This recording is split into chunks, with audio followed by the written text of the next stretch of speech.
সব জল্পনা কল্পনার অবসান ঘটিয়ে 31শে ডিসেম্বর 2024 সালের শেষ মুহূর্তে জাতি আরেকটা গ্র্যান্ড শো দেখল।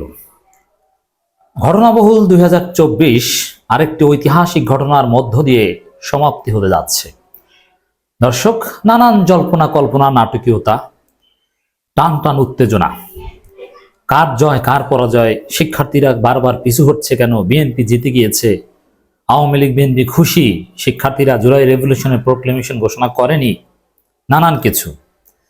কিন্তু না, আওয়ামী লীগ বিএনপির খুশি হওয়ার কোনো কারণ নেই। জাস্ট একটা দিক যদি আমি এখানে বিশ্লেষণ করি, শিক্ষার্থী জনতার যে জনস্রোত, বিএনপি প্রচারণা চালিয়েছিল যে লোক হবে না বা হয়নি, কিন্তু আজকে জাতি দেখেছে শহীদ মিনারকে কেন্দ্র করে সমগ্র বাংলাদেশ থেকে তরুণ প্রজন্মের যে জনস্রোত, সেটা জাতি দেখেছে। এর মানে এদেশের তরুণ প্রজন্ম, এদেশের আপামর জনসাধারণ এই শিক্ষার্থী তরুণদের নেতৃত্বে আস্থা রাখে।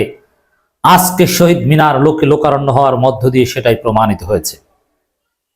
বিভিন্ন দলের লোকজনও কিউরিওসিটি থেকে গিয়েছে, কিন্তু সাধারণ শিক্ষার্থীদের অংশগ্রহণ ছিল অভূতপূর্ব। এবং আজকে কাদের অংশগ্রহণ? যারা জীবন বাজি রেখে কোনো ধরনের হিসাব নিকাশের ঊর্ধ্বে, কোনো সিনিয়রের আনুগত্য ছাড়া, কোনো সিন্ডিকেট ছাড়া রাজপথে বুক পেতে দিয়েছিল শহীদদের উত্তরসূরি তারা।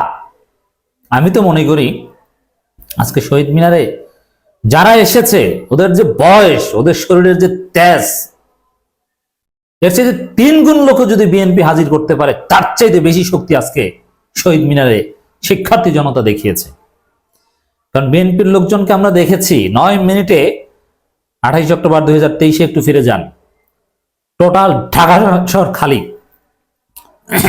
আর এই শিক্ষার্থী জনতা হাসিনা মুজিব কবর থেকে উঠেও এদেরকে খালি করতে পারবে না। এরা জুলাই অগাস্টে দেখিয়ে দিয়েছে তারা কি, তারা এখানে এসেছে। অতএব 31শে ডিসেম্বর বছরের শেষের দিন জুলাই রেভলিউশনের প্রোক্লেমেশন ডিক্লেয়ার হবে না, তারপরও জাস্ট মার্চ ফর ইউনিট নাম দিয়ে যে পরিমাণ জনস্রোত আমরা দেখেছি, এটা সত্যি একটা নতুন ইতিহাস।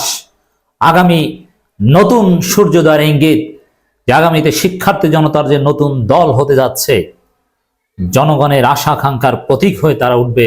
জনগণের সমর্থন তাদের প্রতি আছে, বিশেষ করে তারুণ্যের শক্তির সমর্থন আছে।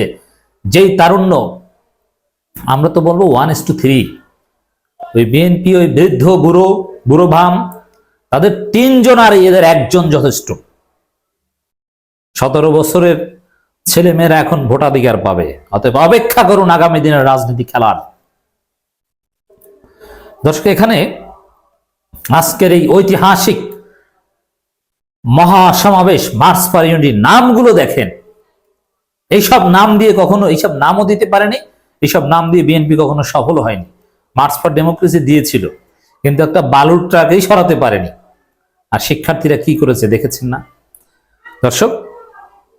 সত্যি নতুন ইতিহাস। বিএনপি তেলে বেগুনে জ্বলছে। বিএনপি বলেছিল লোক হবে না, কিন্তু লোক হয়েছে বিএনপির প্রত্যাশার চাইতে অনেক বেশি।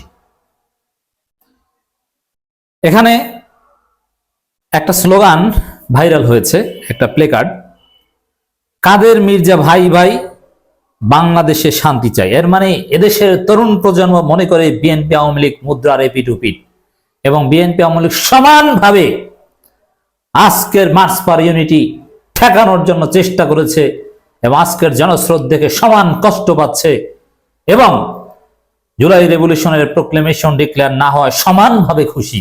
এই জন্য শিক্ষার্থীরা প্লেকার্ড নিয়ে এসেছে, কাদের প্লাস মির্জা ভাই ভাই, বাংলাদেশ শান্তি। তবে ওবায়দুল কাদের এক ভাই মির্জা কাদের, সেই মির্জা না। এখানে ওবায়দুল কাদের প্লাস মির্জা ফখরুল ইসলাম আলমগীর ভাই ভাই। কোন সেন্সে ভাই? ভাই ভাই দ্বন্দ্ব আছে, কিন্তু একই মায়ের সন্তান, এই অর্থে ভাই। কিভাবে? দুইজনেই ভারতের সন্তান, ভারতের দালাল, ভারতের রাজনীতি করছে, ভারতের পারপাস সার্ভ করার রাজনীতি করছে। অতএব এই যে লেখাটা কাদের মির্জা ভাই ভাই বাংলাদেশে শান্তি চাই, এটা বিএনপির জন্য কঠিন বার্তা, এবং আজকে জনস্রোত বিএনপির জন্য কঠিন বার্তা, এবং এজন্য বিএনপি জ্বলছে এই জনস্রোত দেখে। শহীদ মিনারে মার্চ ফর ইউনিটি সমাবেশ অনুষ্ঠিত হয়েছে। বিকাল 4টায় সমাবেশ শুরু হয়েছে। অভ্যুত্থানে নিহত শহীদ শাহরিয়ারের বাবা মোহাম্মদ আবুল হাসানের বক্তব্যের মাধ্যমে কর্মসূচি শুরু হয়। এদের কর্মসূচিগুলো স্টাইল দেখেন, এর মানে বিপ্লবের মূল স্টেক হোল্ডার্স আরো অনেকে আছে, মূল স্টেক হোল্ডার্স এরা, এবং শহীদ পরিবার, আহত পরিবার এদেরকেই চেনে, এদেরকেই সম্মান করে, এদের কাছে আসে। বক্তব্যে তিনি বলেন, আমার ছেলে মিরপুর 10 নম্বরে গুলিবিদ্ধ হয়ে মারা যায়। আমাদের এখানে অনেক শহীদ পরিবার আছে এবং আহত পরিবারও আছে। আমার ছেলে 9ম শ্রেণীতে পড়তো। খুনি হাসিনা পাখির মতো গুলি করে মানুষ হত্যা করেছে। খুনি হাসিনাও তার মন্ত্রী পরিষদ সহ হেলমেট বাহিনী এই হত্যাকাণ্ডের সঙ্গে জড়িত। আমি চাই এই খুনি হাসিনাকে দেশে ফিরিয়ে এনে বিচার করা হোক।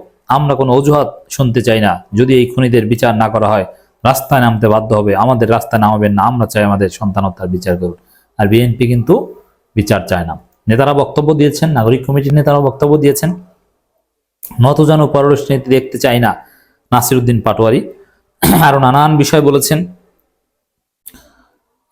আজ আমরা ঐতিহাসিক সন্ধিক্ষণে উপস্থিত হয়েছি। আহত এবং নিহতদের রক্তের বিনিময়ে আমরা যে স্বাধীনতা পেয়েছি সেটি একটি ঘোষণাপত্রে লিপিবদ্ধ করতে চেয়েছিলাম। সরকার দেশের সব রাজনৈতিক দলগুলোকে নিয়ে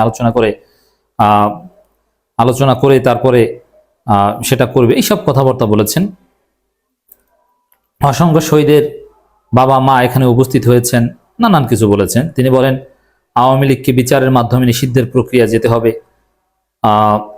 আমাদের সহযোদ্ধাদের উপর গোপালগঞ্জে হামলা হয়েছে, আর বিএনপি তো সাইবার হামলা করছে বা সাইবার প্রচারণা চালিয়েছে। গণহত্যার বিচার চাওয়া বা এইগুলোই আলোচনায় উঠে এসেছে। যাই হোক দর্শক, বিএনপির বিরুদ্ধে এটা একটা বার্তা বলে আমি মনে করি।